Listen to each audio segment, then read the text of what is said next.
nagkaroon ng brownout dito sa sa Bagalangit po. Yung ating po,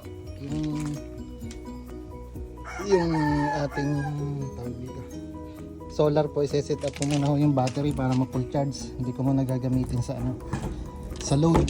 Aking ipo-full charge po. Dahil ngayon may araw naman po. I-set up ko. Nakakain ka na no, guys? I-set up ko po sa yan, para po dire-diretso bukas ang pump. Yung battery niya po ay yan po, mga 3 bar na naman po i-charge. Sinetap ko po siya kanina. Yan, sinetap ko po siya kanina.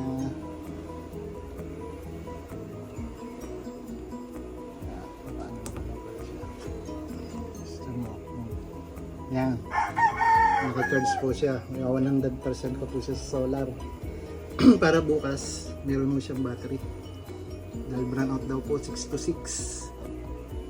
Yan, nakaset up naman po siya, naman po siya. Ito po yung natin, ito po yung 8 kilowatt na DE natin. Ito yung nando sa water station na inilipat ko po dito. Yan, nakaano na po siya. Iwa 100% niya po yung battery. Bali ang harvest niya ay nasa 4,680 watts sa solar. Yung po lahat ay papasok sa battery. Tapos kumukuha na muna ako ng power sa sa battery para pang support dito sa dito sa mga load. Yan yung mga load namin sa bahay saka sa submersible pump.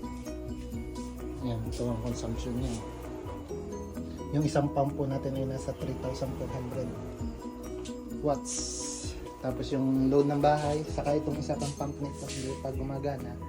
Pero pag gumana po yan, pareho lang ho yung 3 horsepower. Ganun din po. Ayan, magpo-full charge na po siya. Siguro hanggang bukas ay po yan. Hanggang bukas, hanggang mamaya hapon, mapo-full charge po yan.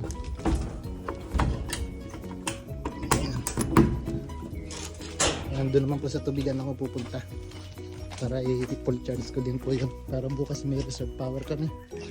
Maganda po ang araw ngayon. Malagay tayo ngayon sa sa water station. I-set naman po natin itong ating solar dito. Yan, ito po yung ating 16 kilowatt na DE. Yan po yan, ito ang battery natin. Bali ito ay 600 AH na polar yung battery. Yan po. Kanya kailangan i-full charge din natin siya para magamit bukas. Ito ang ating set up din natin ito. Yan, 8 kilowatts. Zero ito sa 56%. Tingnan natin kung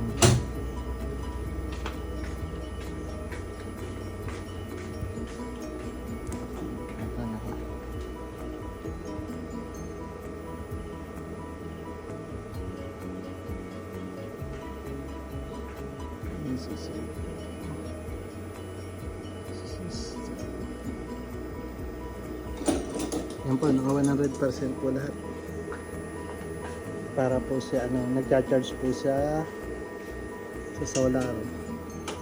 Babaguhin din natin yung kanyang sa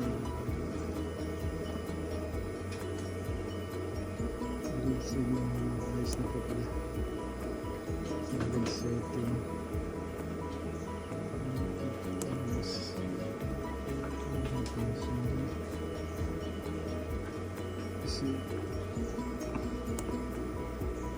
Yes.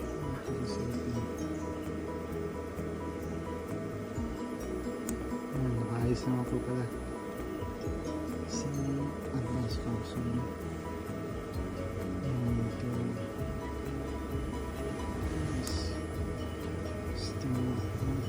battery first. Unahin po natin ngayon ay battery first para po yung kanyang solar pupunta sa sa battery muna.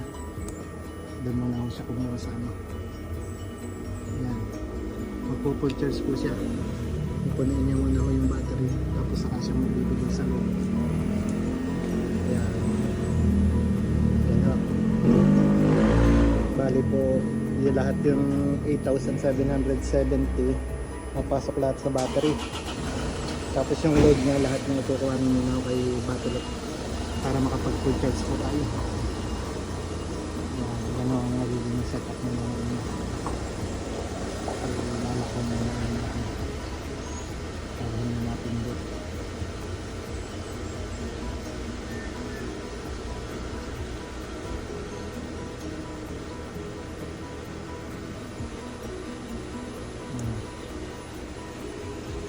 Yan, okay na po siya.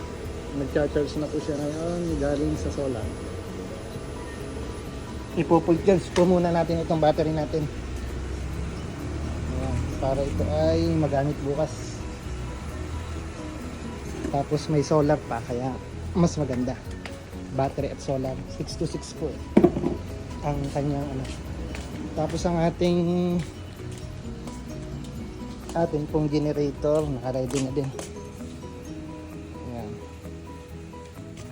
Ready na din po siya. Ayan. Para in case po nakulang ang solar, may generator pa tayo. Ayan. All set na po muli ang ating ano. Ang balita ho dito sa ating water station. Yung Balon Travis po yung nakaano na po ngayon. Ayan. Linis sila.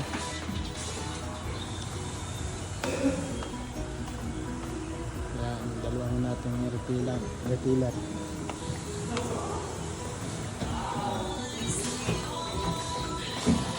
Ang gagawin nyo. Kung taro yung ating linuhan, tingnan muna natin.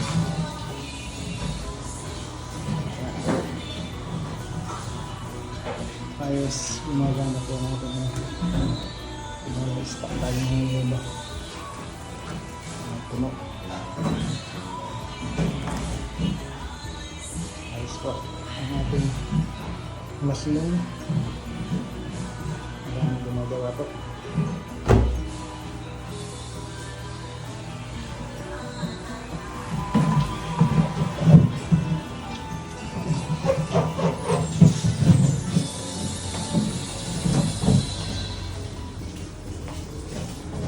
Maganda ang araw ngayon kaya talagang the best mag-charge ng solar.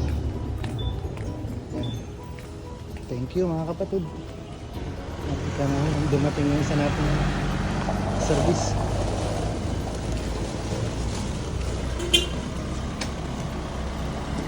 Yan. Ito ang ating manager sa kayo. Masasaya sila. Silang mga employee ho na masasaya. Oh, may bakla pa ho dito. Ito mga bakla ho. Sige ho, salamat po mga kapatid.